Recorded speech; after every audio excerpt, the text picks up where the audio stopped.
नमस्कार साथियों। दिग्गज एकेडमी की इस ऑनलाइन प्लेटफॉर्म पर आप सबका हार्दिक स्वागत है। मैं महीप सिंह हाड़ा आपका बहुत बहुत स्वागत करता हूं। साथियों, दिग्गज एकेडमी ने PTI first grade, second grade और थर्ड ग्रेड को लेकर एक ऑनलाइन कोर्स डिज़ाइन किया है जो आपके लिए बहुत ज़्यादा हेल्पफुल होगा। हाँ साथियों, इसी की संख्या में आज हम जो आपकी पहली क्लास ले रहे हैं वो है उत्तोलक की। तो आइए इसको शुरू करते हैं। जैसे कि आप देखते हैं दिग्गज एकेडमी के ऑनलाइन प्लेटफॉर्म पर ये आपको क्लास मिल रही है, जिसमें पहली जो क्लास है आपकी वो होगी उत्तोलक की। साथियों, उत्तोलक है क्या? उत्तोलक ऐसी चीज, उत्तोलक एक क्या है? एक छड़ है, एक यांत्रिकी उपकरण है जो क्या कर रहा है? आपके कार्य को आसान बनाता है। उत्तोलक एक यांत्रिकी उपकरण है जो आपकी कार्य को आसान बनाता है। जैसे आप देख सकते हैं यहाँ पर पहली ही लाइन लिखी हुई है, उत्तोलक क्या है? एक यांत्रिकी उपकरण है जो क्या करता है? एक व्यक्ति के कार्यों को आसान बनाता है। ठीक है। अब उत्तोलक आपको क्यों चाहिए? उत्तोलक ऐसी चीज है जो भारी से भारी सामान को कम से कम वजन में, कम से कम बल के साथ उठा सके या फिर जल्दी से जल्दी किसी कार्य को कर सके। जैसे कि आप देख सकते हैं पहली चीज लिखी हुई यहां पर, उत्तोलक एक यांत्रिकी उपकरण है। ये तो बात अपन को पता चल गई कि भैया एक यांत्रिकी उपकरण है जो क्या करेगा? कार्यों को आसान करेगा। ठीक है। अब उत्तोलक आपके शरीर के अंदर भी बनते हैं और शरीर के बाहर भी बनते हैं। अब जैसे कि आप जानते होंगे, आपने आपके आपके आसपास के वातावरण में बिल्कुल देखा होगा, जैसे केची या फिर प्लायर या फिर स्टेपलर, ये सब भी क्या है? एक तरह के उत्तोलक के ही उदाहरण हैं। ये क्या करते हैं? आपके जीवन को आसान बनाते हैं। अब उत्तोलक अगर आपको बनाना है तो क्या चाहिए होगा? चार चीजों की आवश्यकता है। एक उत्तोलक को बनाने के लिए चार चीजों की आवश्यकता है। पहली चीज क्या होगी? एक भुजा, उत्तोलक की भुजा, एक लाइन, सीधी छड़ जो क्या करेगी? जो गति करेगी। ठीक है। दूसरी चीज क्या चाहिए? एक अक्ष जिस पर गति होगी। ठीक है। और तीसरी चीज बल, कहीं से तो बल लगाओगे, तो तीसरी चीज क्या चाहिए? बल। और भार, भार क्या होता है? जिसको उठाना है, किसी भी चीज को जिसको आपको उठाना है वो भार कहलाता है। समझे? तो देखो आप इसके अंदर लिखा हुआ है, जिसे अक्ष के चारों ओर गति करने के लिए डिजाइन किया गया है। उत्तोलक क्या है? जिसे अक्ष के चारों ओर गति करने के लिए डिजाइन किया गया है।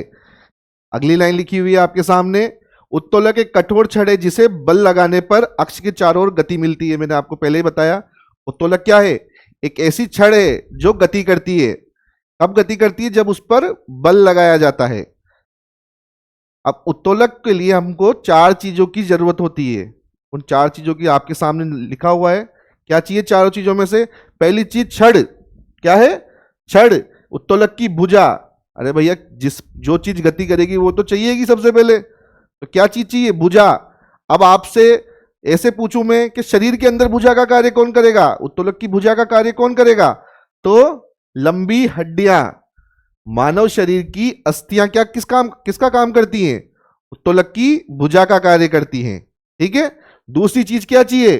अक्ष, अरे भैया जिस पर गति होगी वो तो चाहिए ना, तो एक चाहिए हमें अक्ष, दूरी जिस पर गति हो। और तीसरी चीज क्या चाहिए? बल। कहां से लगाएंगे बल? मानव शरीर में बल कहां से लगाएंगे? मानव शरीर में बल लगाती हैं मांसपेशियां। क्या लगाती हैं बल? मांसपेशियां। और चौथी चीज क्या चाहिए हमें? भार। जिस चीज को हमें उठाना हो, जिस चीज को हमें उठाना है वो चीज क्या कहलाती है? भार, लोड। ठीक है। तो वो क्या करती है? कौन कौन सी चीज है मानव शरीर में? अंग का वजन। जिस अंग को आपको उठाना है वो अंग क्या हो जाएगा? भार कहलाएगा या फिर प्रतिरोध कहलाएगा। ठीक है। तो इन चार चीजों की आवश्यकता है, जब जाके क्या बनेगा? एक उत्तोलक बनेगा। ठीक है। समझ में आ रही बात? ये क्या है? एक यांत्रिक उपकरण है। क्या करता है? मानव शरीर के कार्यों को आसान करता है। उत्तोलक क्या करता है? सिर्फ मानव शरीर के कार्यों को आसान करता है। ठीक है। अब मानव शरीर के अंदर या फिर ऐसे भी उत्तोलक कितने प्रकार के होते हैं? उत्तोलक तीन प्रकार के होते हैं। कितने प्रकार के होते हैं? उत्तोलक तीन प्रकार के उत्तोलक होते हैं।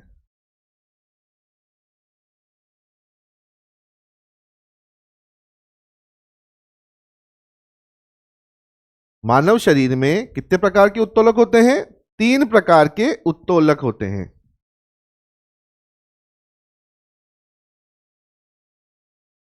ठीक है, अब इनका पता कैसे लगाया जाएगा कि कौन सा उत्तोलक क्या होता है और कैसे कार्य करता है? तो श्रेणियां डिसाइड होती है, प्रथम श्रेणी, द्वितीय श्रेणी और तृतीय श्रेणी। प्रथम श्रेणी, प्रथम श्रेणी का उत्तोलक क्या कहलाता है? प्रथम श्रेणी का उत्तोलक जब कहलाएगा जब आपके सामने अक्ष मध्य में होगा। अक्ष कहां पर होगा? मध्य में।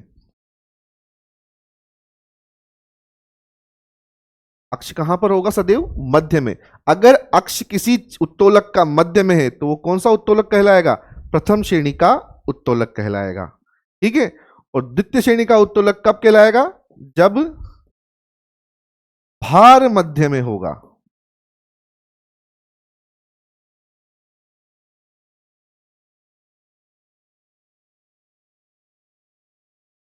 और तृतीय श्रेणी का उत्तोलक जब कहलाएगा वो उत्तोलक जब उसके बीच में बल बीच में होगा।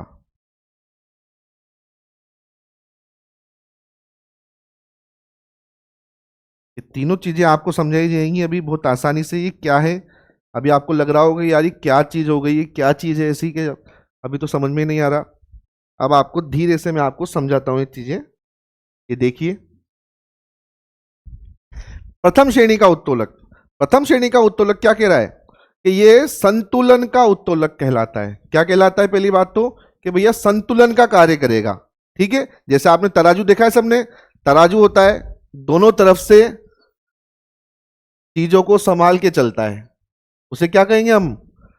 प्रथम श्रेणी का उत्तोलक। एक तरफ उसके भार होता है और एक तरफ क्या होता है? बल होता है। ठीक है, और बीच में यहां पर क्या होगा? अक्ष होगा उसका। ठीक है, तो जब अक्ष मध्य में होगा तो उसे क्या कहेंगे हम? प्रथम श्रेणी का उत्तोलक। ठीक है, प्रथम श्रेणी के उत्तोलक की एक खास बात क्या है कि वो संतुलन का उत्तोलक कहलाता है। किसका उत्तोलक कहलाता है? संतुलन का उत्तोलक कहलाता है। ठीक है, दूसरी लाइन क्या लिखी हुई? इसे मास्टर उत्तोलक भी कहा जाता है। क्या कहा जाता है? मास्टर उत्तोलक। क्यों कहा जाता है मास्टर उत्तोलक? क्योंकि ये तीनों कार्य कर सकता है। उत्तोलक क्या काम करते हैं? उत्तोलक या तो संतुलन का कार्य करेंगे, उत्तोलक या तो आपको संतुलन प्रदान कर सकते हैं, आपको बल प्रदान कर सकते हैं, या आपको गति प्रदान कर सकते हैं। उत्तोलक क्या प्रदान कर सकते हैं आपको? संतुलन, बल या गति। अब श्रेणियों के हिसाब से ये काम डिसाइड होते हैं कि प्रथम श्रेणी का उत्तोलक किसका कार्य करता है? संतुलन का। जैसे आपने देखा होगा अपन ने बनाया था एक तराजू, तराजू क्या कर रहा है? बिल्कुल भार और बल का संतुलन प्रदान कर रहा है, इसलिए इसको क्या बोलेंगे अपन? संतुलन का उत्तोलक। अगली लाइन देखिए आप, इसे संतुलन का उत्तोलक कहते हैं। भार व बल को संतुलित रखता है, बिल्कुल सही बात है। अगली लाइन क्या है? इसे मास्टर लीवर भी कहते हैं। क्यों कहते हैं भैया मास्टर लीवर? इसका एक नाम, उपनाम क्या है? Master lever. क्यों? क्योंकि प्रथम श्रेणी का उत्तोलक एकमात्र ऐसा उत्तोलक है जो तीनों कार्य कर सकता है। आपको बल, आपको गति और आपको संतुलन, तीनों चीजें प्रदान कर सकता है। कैसे? अक्ष की दूरी बदलकर। बस ये बात तो फिक्स हो गई कि अक्ष सदैव कहां रहेगा? अक्ष सदैव प्रथम श्रेणी के उत्तोलक में बीच में ही रहेगा। ठीक है, मगर बीच में से उसकी दिशा थोड़ी सी अगर भार के पास भी आ सकती है, थोड़ी सी बल के पास भी आ सकती है, जैसे कि आप चित्र में देख सकते हैं। आपको चित्र दिख रहा होगा, चित्र के अंदर क्या है? अक्ष बीच में है। कितना बीच में? कहां पर है? 3 मीटर तो भार से दूर पे है और 3 मीटर ही यहां पर एक जगह बल लिखा हुआ आएगा। ठीक है, 3 मीटर तो बल से दूर है और 3 मीटर ही किससे दूर है? भार से दूर है। तो अब यहां पर क्या करेगा अक्ष? अक्ष बिल्कुल दोनों ही से, भार से और बल से, दोनों से ही बराबर दूरी पर है। तो यहां किसका कार्य करेगा? अक्ष। अब यहां पर जो ये उत्तोलक है ये किसका कार्य करेगा? ये संतुलन का कार्य करेगा, क्योंकि दोनों से इसकी दूरी क्या है? बिल्कुल बराबर पे। जैसे ही आप थोड़ा सा आगे आते हो कि अक्ष किसके पास आ गया? अक्ष है अभी भी बीच में, यह बात आपको बिल्कुल याद रखनी है कि प्रथम श्रेणी के उत्तोलक में अक्ष सदैव कहां पर रहेगा? अक्ष सदैव बीच में रहेगा। अक्ष क्या होता है? दूरी जिस पर गति होती है, ठीक है ना। आपने अक्ष देखा होगा, अक्ष जहां भी होगा, जैसे ये अक्ष है किसका? तराजू का, ठीक है। और जैसे ही आपने देखा होगा एक सीसो झूला, सीसो झूला जो बच्चे झूलते हैं, एक तरफ इधर होता है, एक तरफ बच्चा इधर बैठता है, एक ऊपर और नीचे होता है। तो यहां पर जब बैठता है तो ये क्या है? उसके लिए अक्ष है, ठीक है। तो जो अक्ष है अगर वो भार के पास होगा, किसके पास होगा? भार के पास, तो क्या होगा? जैसे अक्ष किसके पास है? अभी यहां पर भार के पास है, तो ये किसका कार्य करेगा? ये बल का कार्य करेगा। जब अक्ष किसके पास होगा? भार के पास होगा, तो ये किसका कार्य करने लग जाएगा? बल का। जैसे आपको एग्जांपल दिखाता हूं मैं।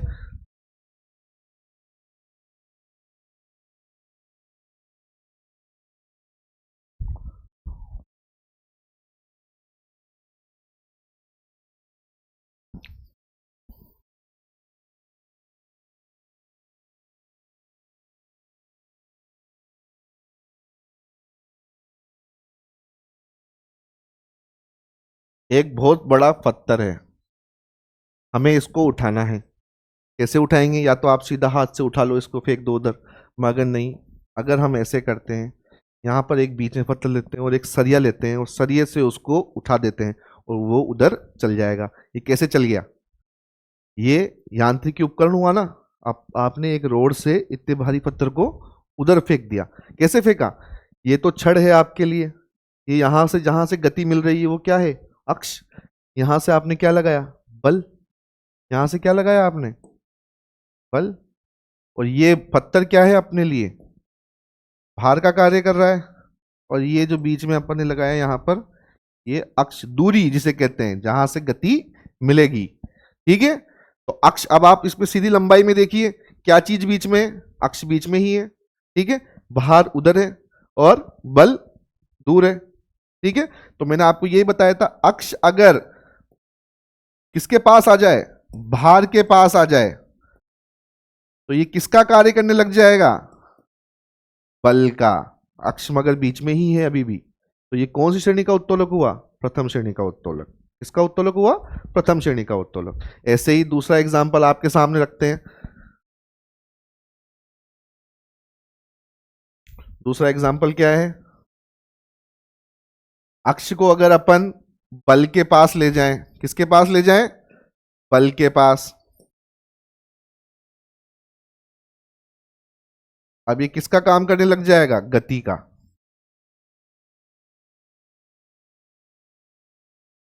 इसका काम करने लग जाएगा? गति का। कैसे? कैंची। एग्जाम्पल क्या है इसका? कैंची। कैंची क्या करती है?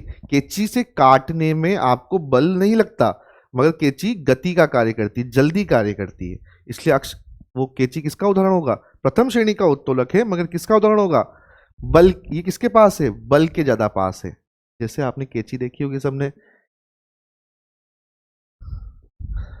कैंची ऐसी ही होती है। ये बीच में क्या है? अक्ष। ये क्या है? बल। जहां से आप कैंची को चलाते हो वो तो क्या होगा? बल। जहां से आप उसमें क्या लगा रहे हो? बल लगा रहे हो। और ये जहां से आप कागज काटोगे वो क्या है? कागज क्या है अपने लिए? भार। किसका कार्य करेगा? कागज भार का कार्य करेगा। तो देखो, अगर सीधी लाइन में इसको लो तो अक्ष तो बीच में है, बल के पास में है और भार थोड़ा सा दूर है, ठीक है। तो प्रथम श्रेणी के उत्तोलक का आपको जो मैंने बताया, प्रथम श्रेणी का उत्तोलक अपन ने बताया। प्रथम श्रेणी का उत्तोलक क्या करता है? प्रथम श्रेणी के उत्तोलक में सीधी सी बात अगर आपसे पूछेगा तो पहली बात तो अक्ष कहां पर रहेगा? सदैव अक्ष सदैव बीच में रहेगा। किसके बीच में? बल व भार के बीच में रहेगा, ठीक है। दूसरी बात, इसका नाम क्या है? संतुलन का उत्तोलक, क्योंकि ये दो चीजों के बीच में संतुलन प्रदान करता है। वो दो चीजें कौन सी है? बल और भार। बल क्या है? बल मांसपेशियों से लगाया गया बल, जिससे अपन ने किसी चीज को उठाया, ठीक है। भार क्या है? वो वजन जिसको हमें उठाना है, वो वजन जिसे हमें उठाना है। और अक्ष क्या है? वो दूरी जहां से हमें गति मिल रही है।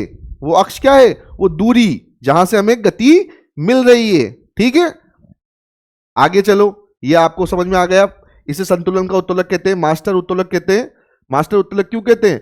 क्योंकि यह तीनों कार्य कर सकता है। किस किस का? अक्ष का, सॉरी, संतुलन का, बल का और गति का। ठीक है, अगली स्लाइड पे चलते हैं। उदाहरण, प्रथम श्रेणी के उदाहरण भी आपके एग्जाम में पूछे जा सकते हैं आपसे कि प्रथम श्रेणी का उदाहरण बताइए, क्या होता है प्रथम श्रेणी का उदाहरण। प्रथम श्रेणी का उदाहरण क्या है अपने लिए? सीसो झूला। आप सबने सीसो झूला बचपन में झूला होगा। सीसो क्या होता है? जहां बच्चे झूलते हैं, एक बच्चा इधर बैठता है, एक बच्चा दूसरी साइड बैठता है और दोनों ऊपर नीचे होते हैं ऐसे। ठीक है, तो वो झूला कैसे होता है? वो किसका बहुत अच्छा उदाहरण है? किसका? प्रथम श्रेणी के उत्तोलक का। एक बच्चा जो क्या कर रहा है? बल लगा रहा है। किस पे लगा रहा है बल? नीचे की तरफ। किस लिए? वो नीचे जाएगा तो ये जो बच्चा है, दूसरा बच्चा है, ये कहां जाएगा? ऊपर जाएगा। और जहां से उनको गति मिल रही है वो चीज क्या है? अक्ष। वो क्या है? अक्ष। और ये भुजा है पूरी की पूरी जिस पर गति हो रही है। समझ में आई बात? ये बच्चा, जो बच्चा ए बैठा हुआ है, ये क्या कर रहा है? ये बल लगा रहा है। किस पे बल लगा रहा है? नीचे। ये बच्चा ए है, ये बच्चा बी है। बच्चा ए नीचे बल लगा रहा है, बच्चा बी ऊपर जा रहा है। और बच्चा बी जब बल लगाएगा नीचे तो ये हो जाएगा भार।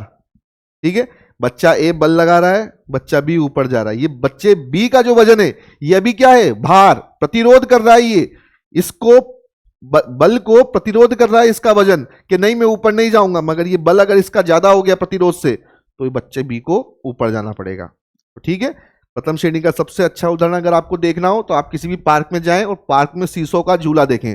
सीसो के झूले के अंदर दो साइड होती है जहां बैठने की होती है। एक बच्चा इस साइड बैठेगा, एक बच्चा इस साइड बैठेगा। और दोनों जब ऊपर नीचे होंगे तो एक बच्चा तो बल का कार्य करेगा और दूसरा बच्चा क्या करेगा? भार का कार्य करेगा। जो बच्चा नीचे है वो तो किसका कार्य करा? उसने बल का। और जो बच्चा ऊपर है वो उसने किसका कार्य करा? भार का। ठीक है, दूसरी अगर आपसे पूछे, अगर आपसे कोई पूछे कि भैया प्रथम श्रेणी का उदाहरण आपने बता दिया कि सीसो झूला है, तराजू भी उसका एक एग्जाम्पल है, बिल्कुल सही बात है। अक्ष अगर भार के पास रहेगा, किसके पास रहेगा? भार के पास। मैंने आपको बताया था, जैसे अक्ष अगर किसके पास रहेगा? अक्ष अगर भार के अगर ज्यादा पास रहेगा, जैसे ये पूरी की पूरी एक छड़ है, इसमें अक्ष किसके ज्यादा नजदीक है? भार के। ठीक है, अगर अक्ष भार के नजदीक रहेगा तो क्या होगा? तो उत्तोलक किसका कार्य करेगा? उत्तोलक बल का कार्य करेगा। जैसे संडासी, आपने संडासी सबने देखी होगी। संडासी आपके घर में जो अपन जिससे दूध उठाते हैं, दूध की केटली उठाते हैं, ठीक है, ऐसी होती है संडासी। यहां पर दूध का कटोरा मान लो, कोई प्याला जिसको हमने उठाया, जहां से गति मिल रही है, देखो ये बीच में अक्ष होता है। ठीक है, यहां पर तो अक्ष हो गया। ये क्या है? दूध जो है, दूध का कटोरा जो भी है वो क्या है? भार का कार्य करेगा। और जहां से अपन उसको उठा रहे हैं, मेरी हाथ से जहां से मैं संडासी को उठा रहा हूं, जहां उस पर क्या लगा रहा हूं? बल लगा रहा हूं। उस बल से ही तो वो संडासी, वो दूध का प्याला उठ पा रहा है। तो यहां क्या हो जाएगा? बल। तो आप देख के बताइए किसके पास अक्ष ज्यादा है? अक्ष किसके पास है? अगर सीधी लाइन देखें तो अक्ष किसके करीब है? अक्ष भार के करीब है। अक्ष किसके करीब है? भार के करीब है। अब इसने क्या काम किया? भारी चीज को भी उठा लिया। भारी चीज को भी उठाया ना, तो इसने बल का कार्य किया अपने लिए। किसका कार्य किया? बल का। तो ये क्या हो गया है? तो ये देखो प्रथम श्रेणी का उत्तोलक, प्रथम श्रेणी का उत्तोलक ही है, अक्ष बीच में ही है यहां पर। मगर इसने किसका कार्य किया? बल का कार्य किया। दूसरी लाइन देखते हैं, दूसरी लाइन देखते हैं। अक्ष अगर बल के पास है, किसके पास है? बल के पास है, तो किसका कार्य करेगा? तो गति का कार्य करेगा। किसका कार्य करेगा? गति का कार्य करेगा। जैसे एग्जाम्पल क्या है? कैंची, मैंने आपको पहले ही बताया था। अब दूसरी बात आती है मानव शरीर में एग्जाम्पल। सर्वाधिक पूछा जाने वाला क्वेश्चन किससे आते हैं? मानव शरीर के उदाहरणों से। मानव शरीर के अंदर सबसे पहले आप देखिए, मानव शरीर के अंदर सबसे पहले आप क्वेश्चन देखिए। पहला है एटलांटो ओसिपिटल जोड़। कौन सा जोड़ है? एटलांटो ओसिपिटल जोड़। कहां पर होता है एटलांटो ओसिपिटल जोड़? गर्दन के अंदर। एटलांटो ओसिपिटल जोड़ कहां पर होता है? गर्दन के अंदर। गर्दन में कौन सा? एक हड्डी होती है खोपड़ी की, उसको बोलते हैं एटलांटो, सॉरी ओसिपिटल। और रीढ़ की पहली हड्डी उसे क्या बोलते हैं? एटलस। ये दोनों जो हड्डियां हैं इनके बीच में जो जोड़ बनता है उसे कहते हैं एटलांटो ओसिपिटल जोड़। क्या कहते हैं? एटलांटो ओसिपिटल जोड़। जब ये तीनों ये हड्डी जो जोड़ बनाती है वो कौन सा श्रेणी का उत्तोलक होगा? प्रथम श्रेणी का। कैसे? जो ये वजन है आपके शरीर का, मस्तिष्क का, सॉरी, ये मस्तिष्क का वजन क्या करेगा? मस्तिष्क का वजन तो आपके भार के रूप में कार्य करेगा। और जो ये गर्दन का जोड़ है, गर्दन के जोड़ का नाम क्या है? एटलांटो ओसिपिटल जोड़। ये अक्ष का कार्य करेगा। किसका कार्य करेगा? अक्ष का कार्य।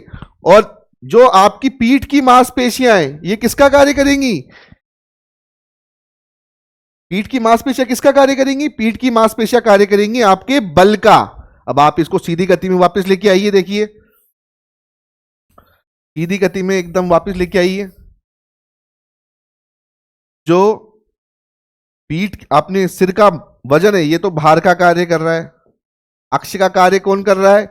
ये एटलांटो ओसिपिटल जोड़। ठीक है, अक्ष का कार्य कर रहा है। और बल का कार्य कौन कर रहा है? पीठ की मांसपेशियां। अक्ष बीच में है। अक्ष अगर बीच में होगा तो कौन सी श्रेणी का उत्तोलक होगा? ये प्रथम श्रेणी का उत्तोलक होगा। कि कौन सा होगा? प्रथम श्रेणी का उत्तोलक। ठीक है, तो पहला उदाहरण तो क्या हो गया? आपसे कोई पूछे गर्दन का जोड़ किसका उदाहरण है? गर्दन का जोड़ प्रथम श्रेणी के उत्तोलक का उदाहरण है। किसका उदाहरण है? प्रथम श्रेणी का उत्तोलक। कैसे होगा? सिर का वजन तो क्या है? भार का कार्य कर रहा है, वजन का कार्य, प्रतिरोध का कार्य कर रहा है। बीच में जो ये जोड़ है, जोड़ क्या है? एटलांटो ओसिपिटल जोड़। ये किसका कार्य कर रहा है? ये किसका कार्य कर रहा है? ये अक्ष का कार्य कर रहा है। और जो पीठ की मांसपेशियां हैं ये किसका कार्य कर रही हैं? ये बल का कार्य कर रही हैं। किसका कार्य कर रही हैं? बल का कार्य कर रही हैं। ठीक है, तो पहला तो आपका ये हो गया एटलांटो ओसिपिटल जोड़, जिसमें भार क्या है? सिर का वजन। अक्ष क्या है? एटलांटो ओसिपिटल जोड़। और बल क्या है? पीठ की मांसपेशियां। अब आप जैसे सिर हिलाते हो ऐसे, तो ये कौन सा श्रेणी का उत्तोलक हो गया? प्रथम श्रेणी का उत्तोलक। साथियों, उत्तोलक इतनी आसान चीज है जो आपकी दिनचर्या में आपको हर जगह मिल जाएगी। जब आप इस चैप्टर को एक बार पढ़ लेंगे, जब आप ये वीडियो लेक्चर एक बार देख लेंगे, तो आपको लगेगा कि यार उत्तोलक तो हर जगह है, हर जगह मैं इसको महसूस कर पा रहा हूं, हर जगह इसको देख पा रहा हूं, मगर बस देखने का नजरिया नहीं था अभी तक। अब आप जब इसको समझ जाएंगे तो आपको लगेगा, जब भी आप गर्दन हिलाएंगे तो आपको लगेगा कि नहीं, ये कौन सी श्रेणी का उत्तोलक है? ये प्रथम श्रेणी का उत्तोलक है। ऐसे ही आप अपनी मंजिल को पा सकते हैं। ऐसे ही आप अगर धीरे धीरे ये कॉन्सेप्ट जब अपन समझेंगे तो आप जो पीटीआई भर्ती होगी ये बहुत ज्यादा आपके नजदीक होगी। ऐसे ही बिल्कुल बेसिक तरीके से आपको सारी की सारी कॉन्सेप्ट समझाए जाएंगे, बिल्कुल कॉन्सेप्ट को क्लियर करवाया जाएगा, और उसके बाद ही आपको पूरी तैयारी करवाई जाएगी। ऐसे नहीं है कि बिल्कुल भी आपको ऊपर ऊपर पढ़ाया जाएगा, बिल्कुल कॉन्सेप्ट के अंदर जाके और अच्छे से आपको पूरी की पूरी तैयारी करवाई जाएगी। तो प्रथम श्रेणी का उत्तोलक आपको समझ में आया। आपको ये हमेशा याद रखना है, प्रथम श्रेणी के उत्तोलक में अक्ष सदैव कहां पर रहेगा? बीच में, भार और बल के बीच में। भार कौन होता है? भार वो प्रतिरोध जिसे हमें उठाना है। जैसे इस जगह क्या है? ये गर्दन, ये सॉरी सिर, ये सिर का जो वजन है ये क्या है? भार है अपने लिए, इसको उठाना है, इसको आगे पीछे करना है। ये अपने लिए क्या है? भार। किसके लिए भार है? अपने लिए। इसको आगे पीछे करना है तो ये वजन है, इसके वजन को अपन को आगे पीछे करना पड़ेगा। और करेगा कौन? ये पीठ की मांसपेशियां। यहां पीठ की जो मांसपेशियां ये क्या करेगी? इसको आगे पीछे करने का कार्य करेगी। अक्ष का कार्य कौन करेगा? यहां पर जो जोड़ है, कौन सा जोड़ है? रीढ़ की पहली हड्डी और मस्तिष्क की ओसिपिटल हड्डी, इन दोनों के बीच में जो जोड़ बनता है वो किसका कार्य करेगा? अक्ष का कार्य करेगा। दूसरा उदाहरण देखते हैं, इसके बाद अपन आपके सामने दूसरा उदाहरण प्रस्तुत है, वी सिटअप। आपने महिला देख रहे होंगे, महिला लेटी हुई है ऐसे, अब ये वी सिटअप कर रही है। जो इसके ये जांग और पैर हैं ये किसका कार्य कर रहे हैं? ये भार का कार्य कर रहे हैं, ये प्रतिरोध का कार्य कर रहे हैं। जो यहां कूल्हे का जोड़ है किसका कार्य कर रहा है? ये अक्ष का कार्य कर रहा है। इसका? अक्ष का। और जो इसकी यहां पीठ की और ये पेट की मांसपेशियां किसका कार्य कर रही हैं? बल का कार्य कर रही हैं। किसका कार्य कर रही हैं? बल का कार्य कर रही हैं। ठीक है, तो ये कौन सा उत्तोलक हुआ? देखिए आप, अक्ष कहां पर है? अभी भी बीच में। अक्ष कहां पर है? बीच में। तो ये कौन श्रेणी का उत्तोलक होगा? प्रथम श्रेणी का उत्तोलक। अपन को तो कंठ बांधनी एक बात कि अगर अक्ष बीच में है तो कौन सी श्रेणी का उत्तोलक होगा? प्रथम श्रेणी का उत्तोलक। बस इतना ही याद रखना है अपन को। अब आ जाओ दूसरी श्रेणी पे। इस चीज को अभी अपन थोड़ा सा स्किप करते हैं, लास्ट में बताएंगे। द्वितीय श्रेणी का उत्तोलक। द्वितीय श्रेणी के उत्तोलक में मैंने आपको बताया था क्या चीज बीच में होगी, भार सदैव बीच में रहेगा। क्या रहेगा बीच में? भार। क्या चीज बीच में रहेगी? भार सदैव बीच में रहेगा। भार क्या होता है? प्रतिरोध। अब इसका एग्जाम्पल क्या होगा? जैसे आपने इसमें देखिए, यह बल उत्तोलक का कार्य करता है। मैंने आपको बताया था द्वितीय श्रेणी का उत्तोलक किसका कार्य करता है? बल का। बल का मतलब कोई भी भारी चीज को अगर अपन को उठाना है तो कौन सा उत्तोलक काम करेगा? द्वितीय श्रेणी का उत्तोलक। कौन सा श्रेणी का उत्तोलक? द्वितीय श्रेणी का उत्तोलक। ठीक है। भार सदैव अक्ष और बल के बीच में रहेगा। भार कहां रहेगा?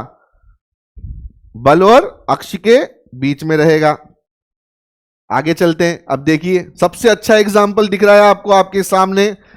देखिए भैया, आपने सबने कूली की गाड़ी देखी होगी, रेलवे स्टेशन पे कूली की गाड़ी होती है या फिर कचरा ढोने वाली गाड़ी। उसने क्या किया? उसने भी दिग्गज एकेडमी की ऑनलाइन क्लास ले ली थी एक बार, और देखने के बाद वो भी समझ गया कि यार क्या करें, अगर भारी चीज उठानी है तो क्या करें? द्वितीय श्रेणी का उत्तोलक लगा दो। कैसे लगाया उसने? देखो, ये कचरा ढोने वाली या फिर सीमेंट की गाड़ी दिख रही है आपको, इसके अंदर क्या किया उसने? यहाँ तो अक्ष है, ये टायर, जहां पर उसका टायर चल रहा है ना, वहां तो क्या है इसके? अक्ष। क्या है इसका? अक्ष। ये जो बीच में क्या है? भार। क्या है बीच में? और जहां से वो इसने उठा रखा है इसको, वो क्या है? बल। हाथ से तो बल लगा रहा है। ठीक है। तो यहां क्या हो गया? ये हो गया बल।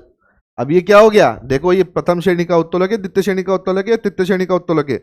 मैंने आपको बताया था सीधी लाइन खींच दो आप इससे। क्या चीज कहां पर है? यहां तो अक्ष है, ये बीच में क्या है? भार, और यहां क्या है? बल। तो जो अपना थंब रूल है वो क्या था? अगर भार बीच में रहेगा तो कौन सी श्रेणी का उत्तोलक हो जाएगा भैया? द्वितीय श्रेणी का उत्तोलक। भारी चीज भी उठा लेता है इससे व्यक्ति। क्या उठा लेता है? भारी चीज भी। देखो, इतना सा वजन लगाया इसने और इतनी भारी चीज को उठा लिया। अगर ये ऐसे लेके जाता है इसको तो 10 व्यक्ति लगते हैं इस सामान को उठाने में। समझ में आ रही बात? तो द्वितीय श्रेणी का उत्तोलक, इसलिए उसको क्या कहा जाता है? बल उत्तोलक। क्या कहा जाता है? उपनाम क्या है द्वितीय श्रेणी उत्तोलक का? बल उत्तोलक। भार कहां रहेगा बीच में? कंफ्यूजन नहीं होना, बल बीच में नहीं रहेगा। आप बल उत्तोलक के नाम से ये समझ मत लेना कि बल बीच में रहेगा, नहीं। क्या बीच में रहेगा? भार बीच में रहेगा। प्रतिरोध, जो वजन है, वो चीज क्या रहेगी? बीच में। अब इसके एग्जाम्पल देखिए आप, कितने अच्छे एग्जाम्पल है। देखो, ये वापिस हुआ ही आ गया, कचरे उठाने वाली गाड़ी। ये तो क्या है? अक्ष। अक्ष को अंग्रेजी में क्या कहते हैं? फलक्रम, एक्सिस, अलग अलग नामों से जाना जाता है। ठीक है। अब ये उदाहरण देखिए, आपने सुपारी काटने वाली मशीन देखी होगी। बीच में क्या है? सुपारी। ये क्या है? प्रतिरोध का कार्य कर रही है। किसका कार्य कर रही है? प्रतिरोध का। यहां पर देखिए, जहां से इसको गति मिल रही है वो क्या है? ये अक्ष है। यहां से इसको गति मिल रही है वो क्या है? इसके लिए अक्ष। और यहां से अपन इसको दबा रहे हैं वो क्या है? वो है बल। वो क्या है? बल। तो बीच में क्या चीज है? क्या चीज बीच में? हमेशा भार बीच में रहेगा, तो वो क्या हो जाएगी? द्वितीय श्रेणी का उत्तोलक। अगले उदाहरण पे आइए। अगला उदाहरण सबने देखा होगा, नानी के घर गए होंगे, दादी के घर गए होंगे, जब देखा होगा केरी काटने वाली मशीन सबके गांव में रहती है। और गांव में नहीं देखी होगी तो हटवाड़े में या फिर संडे मार्केट में तो जरूर देखी होगी कि एक केरी काटने वाला आता है, वो केरी काटता है सबके लिए। ठीक है। अब केरी किसका कार्य कर रही है? केरी तो प्रतिरोध कर रही है कि नहीं, मैं नहीं कटूंगी, मैं क्या नहीं करूंगी, मैं तो नहीं कटूंगी, मगर काटना है हमको। तो अब ऐसे ही काटते हैं। देखो, यहां तो क्या लग रहा है? बल। ये केरी किसका कार्य कर रही है? भार का, प्रतिरोध का। किसका? प्रतिरोध का। और ये किसका कार्य कर रहा है? यहां से, जहां से इसको गति मिल रही है, वो अक्ष का कार्य कर रहा है, अक्ष का। अब वापिस से देखिए आप, क्या चीज बीच में आ गई? हमेशा भार बीच में रहेगा। हमेशा क्या चीज बीच में रहेगी? भार बीच में रहेगा। समझ में आई बात? तीनों एग्जाम्पल आपको समझ में आ गए? अब आगे चलिए। मानव शरीर में एग्जाम्पल, ये क्वेश्चन पूछे जाते हैं। मानव शरीर में एग्जाम्पल क्या है? मानव शरीर में प्रथम एग्जाम्पल आपके सामने प्रस्तुत है, पंजे पर खड़ा होना, जिसे योगा में हम क्या कहते हैं? ताड़ासन। क्या कहते हैं? ताड़ासन। पंजे पर व्यक्ति जो भी खड़ा हो रहा है, देखो यहां तो क्या है, उसके लिए अक्ष का कार्य कर रहा है। पंजा उसके लिए किसका कार्य कर रहा है? अक्ष का कार्य कर रहा है। जो यहां पर एक कैलकेनस हड्डी होती है, एडी की एक हड्डी का नाम क्या है? कैलकेनस, जो उभरी हुई होती है हल्की सी, आपने देखा होगा आपके पांव में एक उभरी सी हड्डी होती है, ठीक है, उसे क्या कहते हैं? कैलकेनस। जो वहां पर तो क्या हो गया, पूरा का पूरा भार केंद्रित हो गया शरीर का। शरीर का क्या केंद्रित हो गया? भार। और जो आपकी पिंडली की मांसपेशियां हैं, यहां क्या लग रहा है? ये क्या लगा रही है? ये बल लगा रही है। क्या लगा रही है? बल। अब देखिए आप अच्छे से, बीच में क्या हो गया, दिख रहा है आपको? बीच में क्या है? बीच में क्या है? भार। तो ये कौन सी श्रेणी का उत्तोलक हो गया? द्वितीय श्रेणी का उत्तोलक। अगले एग्जाम्पल पे आइए भैया। अगला एग्जाम्पल क्या कह रहा है आपसे? पुशअप। क्या है अगला एग्जाम्पल? पुशअप। पुशअप कैसे एग्जाम्पल होगा द्वितीय श्रेणी के उत्तोलक का? आइए देखते हैं। यहां जब पंजे से आप लगा रहे हैं, ये देखो पंजा, ये किसका कार्य कर रहा है? अक्ष का कार्य कर रहा है। किसका कार्य कर रहा है? अक्ष का कार्य। ये जो आपका पूरा वजन है, ये किसका कर रहा है? भार का कार्य। और पुशअप करते वक्त बल कहां से लगता है? आपके शोल्डर्स या आपकी बाइसेप से, यहां से, फोर आर्म से, इनसे, इन मांसपेशियों से। तो ये किसका कार्य कर रही है? बल का कार्य कर रही है। किसका कार्य कर रही है? बल का। क्या चीज बीच में हुई? भार बीच में हो गया। समझ में आई बात? अक्ष कहां पर है? पंजे पर, जहां से आप गति कर रहे हो, जहां से आप क्या मिल रही है? आपको गति मिल रही है, ठीक है। भार क्या है? पूरे शरीर का भार, ये पूरा का पूरा क्या है? भार। और बल क्या है? बल कहां से लग रहा है? हाथों से। तो बीच में क्या हुआ? भार। बीच में क्या आया? भार। तो जब भार बीच में आएगा, अपन ने थंब रूल माना हुआ है, अगर बीच में क्या आता है? अक्ष, तो प्रथम श्रेणी। अगर भार बीच में आता है तो कौन श्रेणी का होगा? द्वितीय श्रेणी का उत्तोलक, ठीक है। जबड़े को खोलना, जबड़े को खोलना भी किसका उदाहरण माना जाता है? जबड़े को खोलना भी द्वितीय श्रेणी का उदाहरण माना जाता है। अगला उदाहरण देखिए, कूदना, बास्केटबॉल में बास्केट करना। जब भी आप कूदेंगे तो पंजे से ही कूदेंगे। वही जो आपने यहां पर, जब आप कूदते हैं तो ऐसी ही पोजीशन बनती है, वापस से देखिए, पंजे पर ही आप खड़े होते हैं। किस पे खड़े होते हैं? पंजे पर। वजन कहां माना जाएगा? कैलकेनस हड्डी के पास। और बल कौन लगाएगा? पिंडली की मांसपेशियां। जब बास्केटबॉल में आप जंप करते हैं, वो भी किसका उदाहरण है? द्वितीय श्रेणी के उत्तोलक का। लॉन्ग जंप में भागने के बाद जैसे ही आप जंप करने जाते हैं, तब भी वही पोजीशन बनती है जो इसकी है। पंजे पर आप खड़े होते हैं, आपका वजन कहां माना जाता है? एडी की हड्डी पर। और बल कहां से लगेगा? बल लगेगा पिंडली की मांसपेशियों से। तो एग्जाम्पल क्या हो गए? बास्केटबॉल में जंप करना, लॉन्ग जंप करना, ठीक है। और उसके अलावा पंजे पर खड़ा होना। आपसे सीधा पूछे ताड़ासन, ताड़ासन जो मुद्रा है वो कौन सी श्रेणी उत्तोलक का उदाहरण है? वो द्वितीय श्रेणी उत्तोलक का उदाहरण है। उसके अलावा पुशअप, ये किसका उदाहरण है? द्वितीय श्रेणी उत्तोलक का, ठीक है। आगे चलते हैं द्वितीय श्रेणी के उत्तोलक पर। आपसे सीधा सवाल आएगा। सीधा सवाल क्या आएगा? सर्वाधिक उपयोग में आने वाला उत्तोलक कौन सा है? तृतीय श्रेणी का उत्तोलक। और बीच में क्या होगा इसके अंदर? प्रथम श्रेणी के उत्तोलक में अक्ष कहां था? बीच में। द्वितीय श्रेणी के उत्तोलक में कहां था? अक्ष, भार बीच में था। अब यहां क्या बीच में आएगा? यहां बल बीच में आ जाएगा। क्या चीज बीच में आ जाएगी? बल बीच में आ जाएगा, ठीक है। प्रथम श्रेणी का उत्तोलक किसका कार्य कर रहा था? संतुलन का कार्य कर रहा था। दो चीजों के बीच में संतुलन स्थापित कर रहा था। मगर वो उसे हम मास्टर लीवर भी कहते हैं, क्योंकि वो तीनों कार्य कर सकता है। तीनों कौन कौन से कार्य?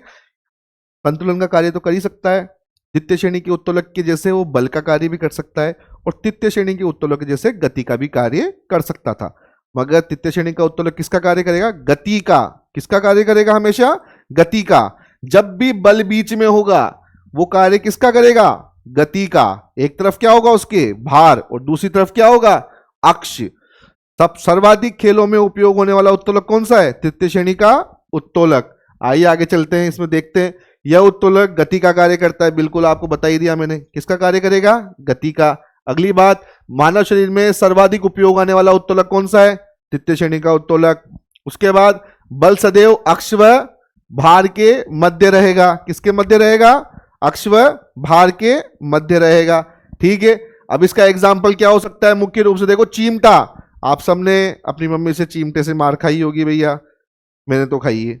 आपने नहीं खाई हो तो आप बहुत ज्यादा लकी हैं, ठीक है। चिमटा देखा है सबने। जब चिमटा ऐसे ही होता है, ऐसे ही होता है ना चिमटा। अब इसके अंदर अपन ने यहां रोटी पकड़ ली, तो रोटी किसका कार्य करेगी? रोटी तो वजन है कोई, उसी को तो उठाना है हमें, तो रोटी तो किसका कार्य कर रही है? भार का। किसका कार्य कर रही है? भार का। चिमटा पकड़ते कहां से अपन? यहां बीच में से, तो ये बीच में क्या लगा? बल। और अक्ष कहां पर है? लास्ट में, देखो जहां से उसे गति मिल रही है। अक्ष कहां पर है? चिमटे के बिल्कुल लास्ट में, ठीक है। तो ये क्या है इसके लिए? अक्ष। अब बताओ क्या चीज बीच में हुई? अक्ष कहां पर आ गया? अक्ष तो पीछे पीछे, बल कहां पर आ गया? बीच में से पकड़ेंगे चिमटे को अपन, एकदम लास्ट से तो पकड़ते नहीं है, बीच में से पकड़ते हैं। तो अक्ष कहां पर, बल कहां पर आ गया? बल बीच में आ गया। अभी किसका कार्य कर रही है? गति का। किसका कार्य कर रही है? गति का, ठीक है। अगला चलो, कोहनी का फ्लेक्शन, सर्वाधिक पूछे जाने वाला उदाहरण, मानव शरीर के अंदर सर्वाधिक पूछा जाने वाला उदाहरण कौन सा है? कोहनी का फ्लेक्शन। इतना कंफ्यूजिंग है, इतना कंफ्यूजिंग है, आपको देखो बिल्कुल सिंपल भाषा में बताऊंगा। ये क्यों तृतीय श्रेणी का उत्तोलक है? ये सबको लगता तो क्या है ये प्रथम श्रेणी का उत्तोलक होना चाहिए। क्यों? कोहनी का अगर अपन फ्लेक्स कर रहे हैं ऐसे, ठीक है, ये अपन ने कोहनी ऐसे फ्लेक्स करी, तो सबको लगता है ये तो मांसपेशी है, ये तो किसका कार्य कर रही है? बल का। ये कोहनी का जो जोड़ है ये किसका कार्य कर रहा है? अक्ष का। और ये हाथ का वजन ये किसका कार्य कर रहा है? ये किसका कार्य कर रहा है? भार का। तो यार ये तो होनी तो ये तृतीय श्रेणी का उत्तोलक चाहिए, सॉरी प्रथम श्रेणी का उत्तोलक होना चाहिए। ये तृतीय श्रेणी का कैसे हो गया? सब यही पूछते हैं कि यार होना तो ये, जब अपन ने कोहनी को ऐसे किया, बल यहां से लगा, बीच में कोहनी है और यहां पर बाहर है, तो ये प्रथम श्रेणी, ये तृतीय श्रेणी का कैसे हो गया? बल बीच में कैसे आ गया? बल कैसे बीच में आया? बल ऐसे बीच में आया। देखिए अब जो बाइसेप मांसपेशी, जो बाइसेप मांसपेशी किसको, इस वजन को उठाने के लिए काम आती है। यहां पर कौन सी मांसपेशी है? Bicep brachialis. कौन सी? Bicep brachialis. जो मांसपेशी यहां पर है वो जो इसको उठाने का कार्य कर रही है, वो उठाने का कार्य यहां से कर रही है। कोहनी से आगे तक वो मांसपेशी है। कहां तक है? आगे तक। उसका इंसर्शन जो पॉइंट है, बाइसेप मांसपेशी यहां आपको दिख रही है, मगर है कहां तक? कोहनी के जोड़ के आगे तक वो मांसपेशी है। समझ में आई बात? ये देखिए बाइसेप मांसपेशी यहां से निकल रही है, मगर जात कहां तक रही है? ये तो जोड़ बीच में ही रह गया, अक्ष तो बीच में ही रह गया, कोहनी का जोड़। बाइसेप मांसपेशी कहां तक जा रही है? बाइसेप मांसपेशी आगे तक जा रही है, ठीक है। इसलिए बल कहां पर आ गया? बल हो गया बीच में। और ये जो वजन है या फिर ये जो हाथ का वजन है, ये किसका कार्य कर रहा है? भार का कार्य कर रहा है। समझ में आई बात? सर्वाधिक पूछा जाने वाला क्वेश्चन है ये कि बाइसेप का फ्लेक्शन किसका उदाहरण है? बच्चे अगर अगर अपने दिमाग से सोचें बिल्कुल नॉर्मल कि यार यहां तो बल है, बीच में ये कोहनी का जोड़ अक्ष है और ये भार है, तो ये तो प्रथम श्रेणी का होना चाहिए, मगर नहीं, ये किस श्रेणी का होगा? ये तृतीय श्रेणी उत्तोलक का उदाहरण होगा। क्यों?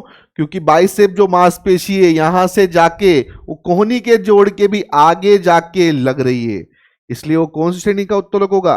तृतीय श्रेणी का उत्तोलक। ऐसे ही क्रिकेट में ड्राइव, क्या है क्रिकेट में? ड्राइव मारना, ये भी किसका उदाहरण है? तृतीय श्रेणी के उत्तोलक का। कैसे भैया? क्योंकि अपन क्रिकेट का बल्ला दो हाथ से पकड़ते हैं, ठीक है। पीछे वाला हाथ जिससे अपन उसको घुमा रहे हैं वो तो किसका कार्य कर रहा है? अक्ष का। किसका कार्य कर रहा है? अक्ष का। जो दूसरा हाथ है उससे क्या लगा रहे हैं अपन? बल लगा रहे हैं, ठीक है। और जो बॉल है वो किसका कार्य कर रही है? भार का, ठीक है। तो बल क्या हो गया बीच में? बल बीच में आ गया। अपन जब क्रिकेट का बल्ला पकड़ते हैं ना ऐसे, तो ये पीछे वाला हाथ है ये तो किसका कार्य कर रहा है? बल्ले को घुमाने का, बल्ले को घुमाने का। तो ये तो क्या हो गया? अक्ष, जहां से उसको गति मिल रही है हर जगह जाने की, ठीक है। दूसरा हाथ जो है अपना, ये किसका कार्य कर रहा है? ये लगा रहा है उसमें बल, और जो बॉल है वो क्या है? भार। तो कौन सा हो गया उदाहरण? क्रिकेट में शॉट मारना क्या हो गया?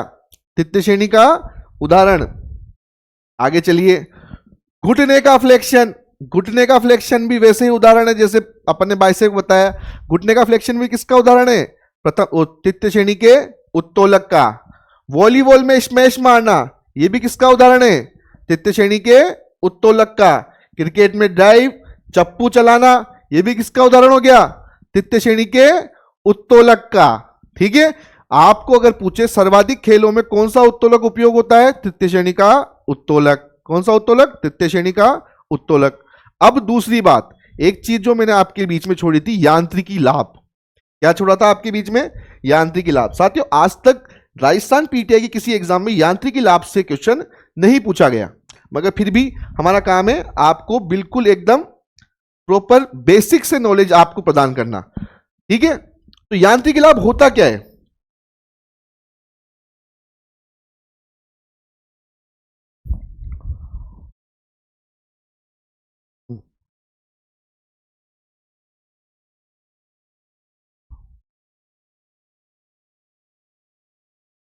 हाँ, यांत्रिकी लाभ। अब यहां पर देखो, हमने बीच में एक बार छोड़ दिया था कि यांत्रिकी लाभ आप एक बार छोड़ दो। यांत्रिकी लाभ होता क्या है? यांत्रिकी लाभ वो चीज है कि आपको कितना लाभ मिलेगा, लीवर से, उत्तोलक से आपको कितना लाभ मिल जाएगा। ठीक है, आप अगर बल लगाओगे तो बल से आपको, जब मशीन पे बल लगाओगे तो मशीन आपको कितना गुना आपको लाभ देगी उसके अंदर। जैसे आप बल लगाते हो 1 किलो का, मगर मशीन आपको 3 किलो का बल लगा के दे देगी, तो कब देगी? तो यांत्रिकी लाभ से हमें पता चलेगा। ठीक है, तो उसका वो क्या है, सूत्र क्या है? यांत्रिकी लाभ का सूत्र सिंपल सा सूत्र होता है कि बल की भुजा बटा भार की भुजा। अब भुजा क्या होती है? भुजा देखनी पड़ेगी। भुजा होती क्या है? अक्ष से बल की दूरी और अक्ष से भार की दूरी, वो दोनों चीजें क्या कहती है? भुजा कहलाती है। जैसे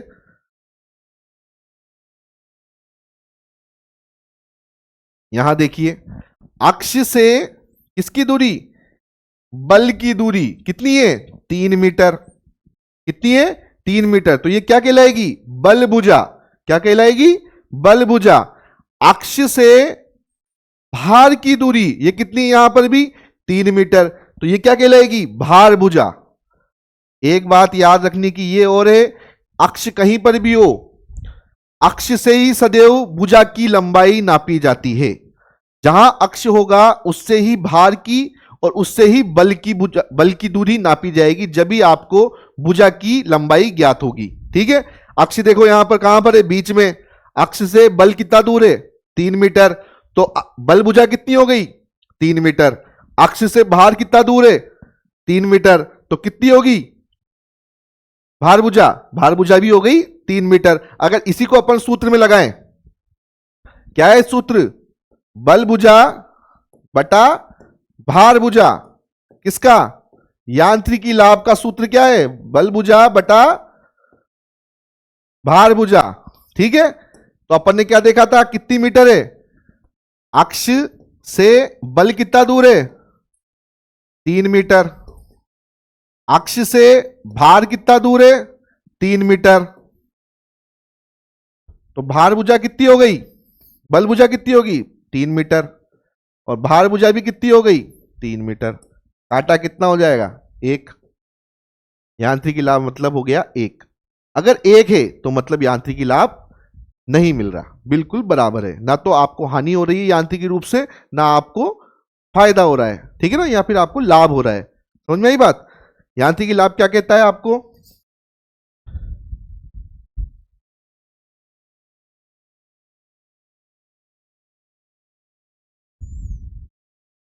यांत्रिकी लाभ देखो आपको क्या कहता है। यांत्रिकी लाभ कह रहा है कि बल भुजा बता भार भुजा, ये आपका सूत्र है इसका। प्रथम श्रेणी का उत्तोलक आपको यांत्रिकी लाभ भी दे सकता है, हानि भी दे सकता है, या फिर बराबर भी दे सकता है। कैसे? जैसे अपन ने अभी देखा कि यांत्रिकी यहां तो लाभ मिल रहा है, वो बराबर हो रहा है। क्यों? क्योंकि अपन ने जो ली है वो प्रथम श्रेणी का उत्तोलक अक्ष बीच में है। बिल्कुल, अक्ष अगर बीच में रहेगा, दोनों की दूरी क्या है? बराबर। इसलिए क्या होगी अपन को? यांत्रिकी बराबर हो गया। ना लाभ मिल रहा है ना हानि मिल रही है। मगर दूसरी उदाहरण लो, अक्ष अब कहां पर हो गया? अक्ष किसके पास है? भार के पास आ गया। किसके पास आ गया? भार के पास। प्रथम श्रेणी का उदाहरण ही है। भार, अक्ष किसके पास है? भार के पास। अब क्या होगी? भार भुजा क्या हो गई? थोड़ी सी छोटी हो गई। और बल भुजा क्या हो गई? थोड़ी सी बड़ी हो गई। देखो, अक्ष से नापेंगे अपन, अक्ष से बल कितना दूर है? 6 मीटर दूर है। अक्ष से भार कितना दूर है? 2 मीटर दूर है। और अगर अपन सूत्र लगाते हैं, कौन सा सूत्र है? बल भुजा बटा भार भुजा। तो 6/2। ठीक है ना, क्या हो जाएगा? 6/2। तो मतलब यांत्रिकी 1 से ज्यादा अगर हो गया तो क्या हो जाएगा? यांत्रिकी लाभ मिलेगा आपको। क्या मिलेगा? यांत्रिकी लाभ। ठीक है, अब ऐसे उदाहरण इसका देखते हैं कि अक्ष किसके पास है? बल के पास है, तो मतलब बल भुजा कितनी हो गई? 3 मीटर, और भार भुजा कितनी हो गई? 6 मीटर। ठीक है, वापिस से सूत्र लगाओ। क्या है सूत्र? बल भुजा बटा भार भुजा, तो बल भुजा कितनी हुई? बल भुजा हुई 3 मीटर, 3 मीटर बटा 6 मीटर। तो क्या ये 1 से ज्यादा होगा? नहीं, 1 से कम है। ये क्या है? 1 से कम। तो मतलब क्या होगा? यांत्रिकी हानि होगी यहां पर। प्रथम श्रेणी के उत्तोलक में आपको यांत्रिकी लाभ भी हो सकता है, यांत्रिकी हानि भी हो सकती है, या फिर बराबर भी रह सकता है। ठीक है, भुजा की लंबाई कहां से नापी जाएगी? भुजा की लंबाई हमेशा सदैव अक्ष से नापी जाएगी। कहां से नापी जाएगी? अक्ष से। ठीक है, ये बात समझ में आई आपको? अगले प्रथम श्रेणी के उत्तोलक में क्या हो सकता है? आपको यांत्रिकी लाभ हो सकता है, यांत्रिकी हानि हो सकती है, या फिर आपको कुछ भी नहीं हो। अगर एक उत्तर आता है आपका, तो आपको ना तो लाभ हो रहा है ना ही हानि हो रही है। द्वितीय श्रेणी के उत्तोलक में चलते हैं भैया। द्वितीय श्रेणी के उत्तोलक में क्या है? भार सदैव बीच में है। कहां पर है? बीच में। भार कहां पर है? बीच में। अब मैंने आपसे क्या कहा था? भुजा की लंबाई कहां से नापी जाएगी? भुजा की लंबाई अक्ष से नापी जाएगी। मान लीजिए भार की दूरी अक्ष से है 3 मीटर। ठीक है, अब बल की दूरी भी अक्ष से ही नापी जाएगी। अक्ष कहां पर है? सदैव इससे ज्यादा दूर ही रहेगा, क्योंकि भार अगर बीच में रहेगा तो बल सदैव क्या रहेगा? बल भुजा सदैव ही लंबी रहेगी। क्यों? क्योंकि बल भुजा दूर रहेगी अक्ष से। अगर भार बीच में रहेगा तो कॉमन सी बात है कि बल भुजा लंबी रहेगी सदैव। ठीक है, अगर बल भुजा 6 मीटर रहती है तो कौन सी चीज ज्यादा हुई? बताओ आप मेरे को। बल भुजा बड़ी रहेगी हमेशा। द्वितीय श्रेणी के उत्तोलक में बल भुजा सदैव क्या रहेगी? बड़ी। तो इसलिए अगर आप सूत्र लगाते हो वापस से वही, तो देखा एक बार सूत्र लगाओ। क्या है सूत्र यांत्रिकी लाभ का? यांत्रिकी लाभ का सिंपल सा सूत्र है बल भुजा बटा भार भुजा। देखो ये लिखा हुआ यहां पर, लगा लो सूत्र। अगर मान लो भार भुजा तो है 3 मीटर और अक्ष से बल भुजा है 6 मीटर, तो क्या लगेगा? बल भुजा कितनी हुई? 6 मीटर बटा 3 मीटर। तो क्या ये 1 से ज्यादा हो गया? 1 से ज्यादा हो गया ना? तो 1 से ज्यादा हो गया, तो यहां पर क्या मिलेगा आपको? यांत्रिकी लाभ मिलेगा। क्या मिलेगा? हमेशा यांत्रिकी लाभ।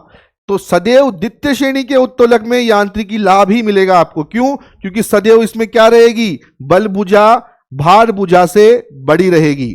प्रथम श्रेणी के उत्तोलक में आपको यांत्रिकी लाभ मिल भी सकता है, नहीं भी मिल सकता, या यांत्रिकी लाभ 1 भी रह सकता है। द्वितीय श्रेणी के उत्तोलक में क्या रहेगा? द्वितीय श्रेणी के उत्तोलक में सदैव आपको यांत्रिकी लाभ मिलेगा।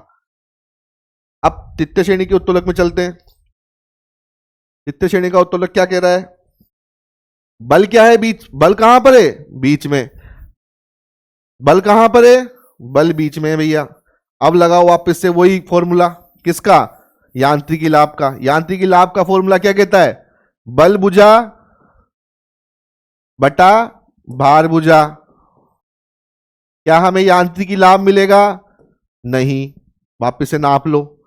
बल से अक्ष की दूरी नापो और बल से भार से ही अक्ष की दूरी नापो। बल की दूरी अक्ष से है 3 मीटर, भार से कितनी है अक्ष की दूरी? 6 मीटर मान लो। तो क्या चीज बड़ी रहेगी?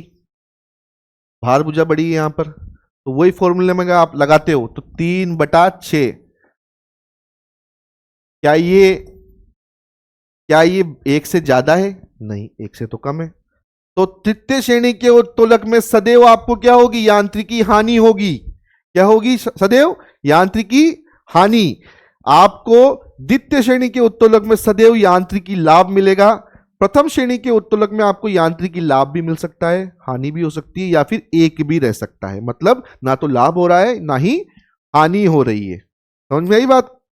ठीक है, अब इसके बाद यहां तक अपना हो गया। तो अपन लेते हैं पीटीआई भर्ती के प्रीवियस ईयर के क्वेश्चन। जो अपन ने आज क्लास पढ़ी इसके हिसाब से अपन पीटीआई भर्ती के अभी तक जो क्वेश्चन आए वो आपके सामने रखता हूं मैं। तो पहला क्वेश्चन क्या है?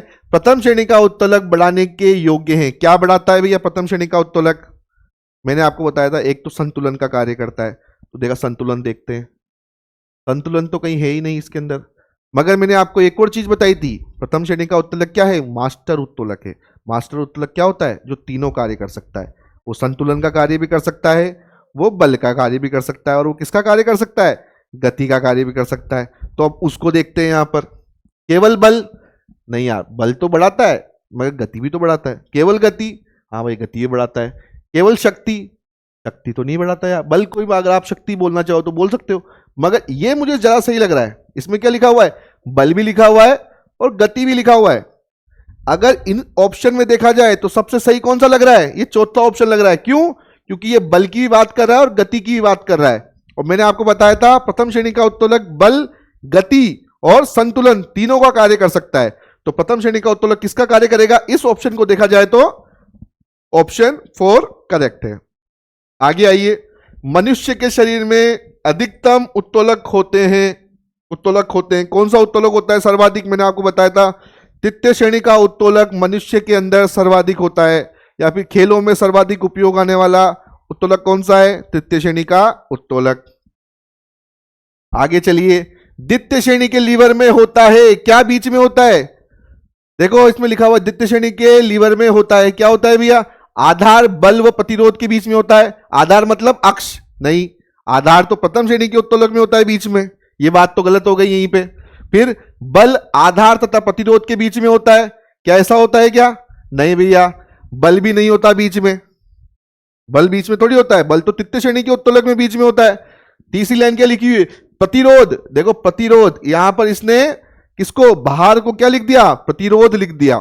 ठीक है, प्रतिरोध किसके बीच में, आधार तथा बल के, आधार मतलब अक्ष, आधार तथा बल के बीच में होता है। तो ये लाइन बिल्कुल सही कह रही है। ठीक है, तो क्या होगा, क्या आंसर होगा इसका, ऑप्शन 3। ठीक है, प्रतिरोध किसके बीच में होगा, आधार तथा बल के बीच में। अगला क्वेश्चन देखते हैं, कौन से उत्तोलक में बल आधार तथा प्रतिरोध के बीच में होता है? अभी मैंने आपको जस्ट थोड़ी देर पहले बताया था, बल जहां पर बीच में आएगा क्या करके आएंगे, टाइप 3 तीसरे श्रेणी का उत्तोलक। कौन सी श्रेणी का उत्तोलक, तीसरी श्रेणी का उत्तोलक। ठीक है, आगे चलिए, इनमें से कौन सा गति का उत्तोलक का कार्य करता है? मैंने आपको भी थोड़ी देर पहले बताया था तृतीय श्रेणी का उत्तोलक किसका कार्य करता है, गति का। करता तो प्रथम श्रेणी का उत्तोलक भी है, मगर आपसे स्पेसिफिक पूछे कि कौन सा उत्तोलक है जो गति उत्तोलक का कार्य करता है, तो फिर कौन सा आएगा, तृतीय श्रेणी का उत्तोलक। कौन सी श्रेणी का उत्तोलक, तृतीय श्रेणी का उत्तोलक। अगर इसमें ऑप्शन ये 1 और 2 की जगह 1 और 3 होता तो करेक्ट कौन सा होता, फिर 4 ऑप्शन होता। क्यों? क्योंकि प्रथम श्रेणी का उत्तोलक भी किसका कार्य कर लेता है, गति का कार्य कर लेता है, इसलिए हम उसे क्या कहते हैं, मास्टर लीवर कहते हैं। और तृतीय श्रेणी का, मगर यहां पर ऑप्शन 2 दे रखा है, ऑप्शन द्वितीय श्रेणी का उत्तोलक किसका कार्य करता है, केवल बल का कार्य करता है, इसलिए ये ऑप्शन तो गलत हो गया।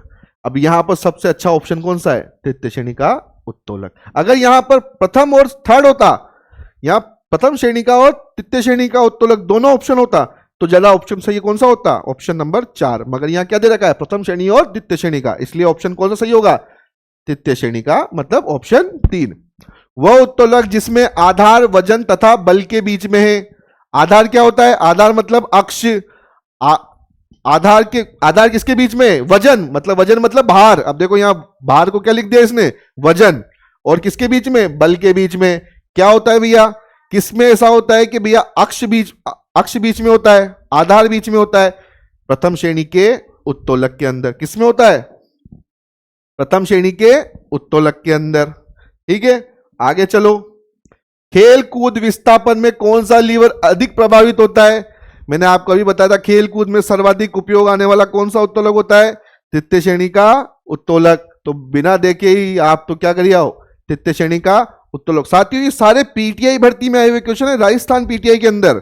ठीक है, तो ये ऐसा नहीं है कहीं और आपके कहीं और से लेके आए हुए क्वेश्चन, राजस्थान पीटीआई भर्ती के 2013 से लेकर 2022 थर्ड ग्रेड, फर्स्ट ग्रेड और सेकंड ग्रेड तीनों भर्ती के क्वेश्चन आपके सामने। इससे डिफिकल्ट आपके पास कुछ भी नहीं आएगा। ठीक है, किस प्रकार के उत्तोलक में भार, बल और आलंब के बीच में होता है? क्या चीज, भार। भार कहां बीच में होता है, मैंने आपको थंब रूल बताया था।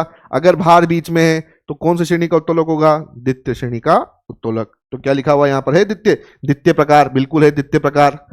ठीक है, आगे ये इतने क्वेश्चन थे, अभी तक इतने ही क्वेश्चन आपके राजस्थान पीटीआई भर्ती के अंदर आए हैं।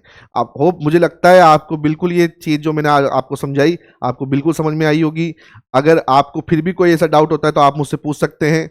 और अगर ऐसा आशा है मुझे कि आपको बिल्कुल आज ही क्लास बहुत अच्छी समझ में आई होगी और आप अपनी पढ़ाई निरंतर जारी रख रहे होंगे। इसके लिए आगे धन्यवाद।